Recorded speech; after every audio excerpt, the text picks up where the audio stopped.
Hello শিক্ষার্থী বন্ধুরা, কেমন আছো তোমরা সবাই? Welcome back to bid English learners. আমি আজ নিয়ে এসেছি তোমাদের জন্য আরো একটি গুরুত্বপূর্ণ প্যারাগ্রাফ, যার নাম হচ্ছে লোডশেডিং। তাহলে চলো প্যারাগ্রাফটি পড়া শুরু করি এবং অর্থ সহকারে বুঝে নিই। Load shedding means the temporary stopping of electricity supply in an area for a certain period.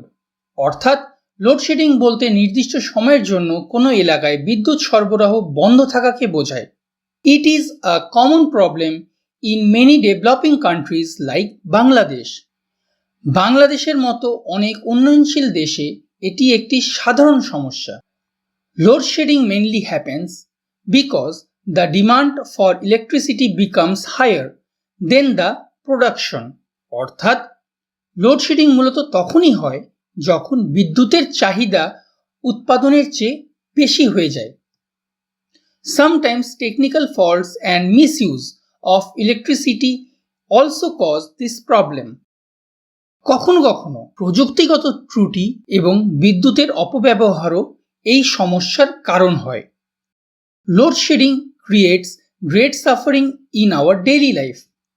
Load shedding আমাদের দৈনন্দিন জীবনে অনেক ভোগান্তির সৃষ্টি করে।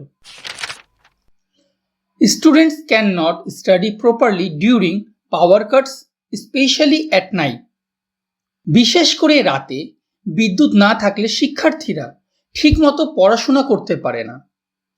Offices, mills, factories and hospitals also face serious problems because of load shedding. লোডশেডিংয়ের কারণে অফিস, কলকারখানা এবং হাসপাতালেও গুরুতর সমস্যা দেখা দেয়। People feel uncomfortable in summer because fans and air conditions stop working. গরমকালে ফ্যান ও এয়ার কন্ডিশনার বন্ধ হয়ে যাওয়ায় মানুষ খুব অস্বস্তি বোধ করে। Business activities and online services are also hampered due to power failure. বিদ্যুৎ বিভ্রাটের কারণে ব্যবসা বাণিজ্য ও অনলাইন সেবাও ব্যাহত হয়। Small children and old people suffer the most during long hours of load shedding.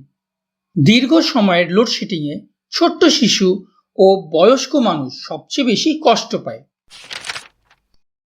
To reduce load shedding, the government should increase electricity production and develop power stations. Load shedding কমানোর জন্য সরকারকে বিদ্যুৎ উৎপাদন বাড়াতে এবং বিদ্যুৎ কেন্দ্র উন্নয়ন করতে হবে। People should also use electricity carefully and avoid unnecessary waste. মানুষকেও সচেতনভাবে বিদ্যুৎ ব্যবহার করতে হবে এবং অপ্রয়োজনীয় অপচয় বন্ধ করতে হবে। If proper steps are taken, load shedding can be reduced and people can live a comfortable life. যথাযথ পদক্ষেপ নেওয়া হলে লোডশেডিং কমানো সম্ভব এবং মানুষ স্বস্তিতে জীবনযাপন করতে পারবে। তাহলে শিক্ষার্থী বন্ধুরা, এই ছিল আমাদের প্যারাগ্রাফ। আশা করি তোমাদের প্যারাগ্রাফটি ভালো লেগেছে এবং তোমরা ভালোভাবে বুঝতে পেরেছো। তাহলে ভালো থাকো, সুস্থ থাকো এবং বিডি ইংলিশ লার্নার্সের সাথে যুক্ত থাকো। দেখা হবে নেক্সট ভিডিওতে।